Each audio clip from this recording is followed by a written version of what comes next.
All right, so here we're going to look at just adding a north arrow and then manipulating it. So to do that, you want to go to Insert, and then we want to insert a north arrow, and then there's a bunch of default options here.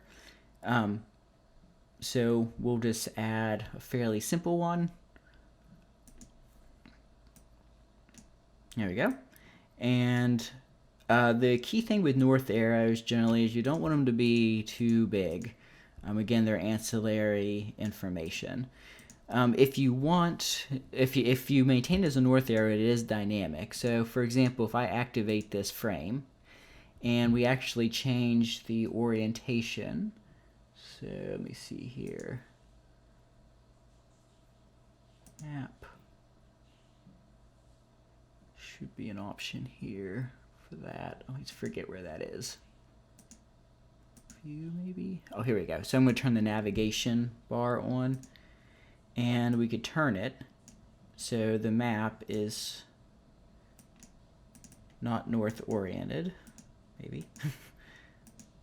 Let me expand this a little. There we go. There we go.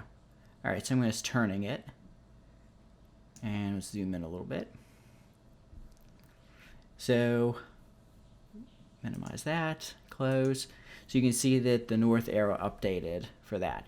So if you take the north arrow and then we convert it into a graphic, which I believe we can convert to graphic, and then let's go back in here and activate this again.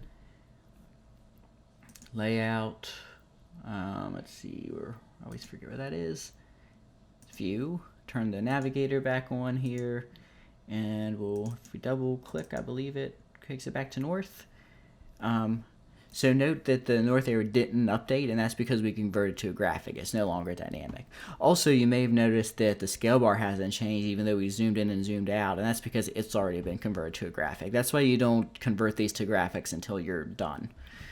Okay, so let's get rid of this object because we kind of screwed it up since it's no longer aligned with the map.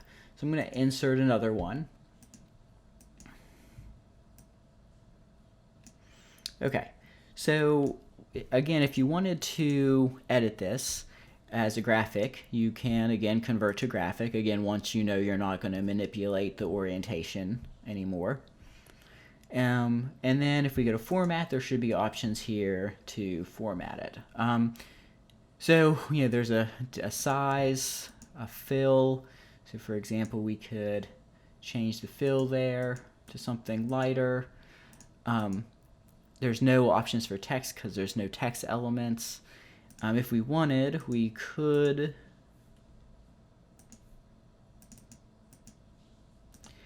I believe it's already converted to a graphic. I guess you can't ungroup it, so there's not a whole lot you can really do with it in comparison to a legend. You can see there's no ungrouping.